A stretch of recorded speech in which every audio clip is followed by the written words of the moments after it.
He wasn't in a temple. He wasn't in the heavens. He was in a courtroom surrounded by other gods. And what happened next would shake the spiritual world forever. This isn't just an old psalm. This is the day God stood among the gods and issued a verdict that still echoes in our world today.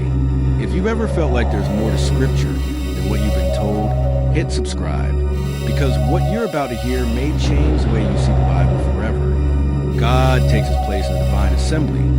He judges among the gods. Wait, gods?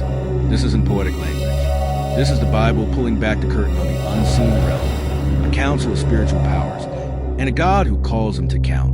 And then Yahweh speaks, not in whispers, not in riddles, in a direct, devastating charge. How long will you defend the unjust and show partiality to the wicked? This isn't humanity he's addressing. These are the spiritual rulers assigned to nations, powers that failed their mission.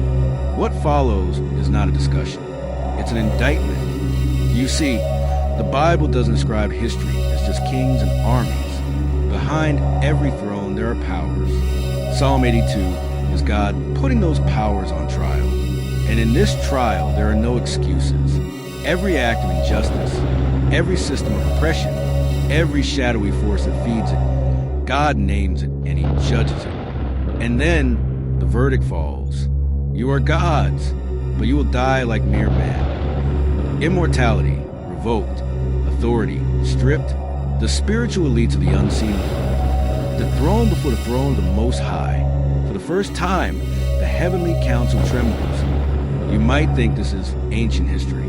It isn't. Psalm 82 is not about the past. It's about right now. It tells us that the forces behind corruption are real, but so is their expiration date. When God stood in that courtroom, he didn't just pass judgment, he set a countdown. The psalm ends with a single earth-shaking plea. Rise up, O God, judge the earth, for all nations are your inheritance. This is the cry of every prophet, every martyr, every believer who has ever wondered, when will justice come? Psalm 82's answer? It already started, and it's not finished yet. And if you think the council is gone, if you think those powers simply surrendered, you haven't been paying attention, because the same courtroom that shook once will shake again. The Bible is not safe. It's not tame. It's a war declaration. Subscribe, because next time, we're pulling back the curtain on the one verse that terrifies the powers of darkness the most.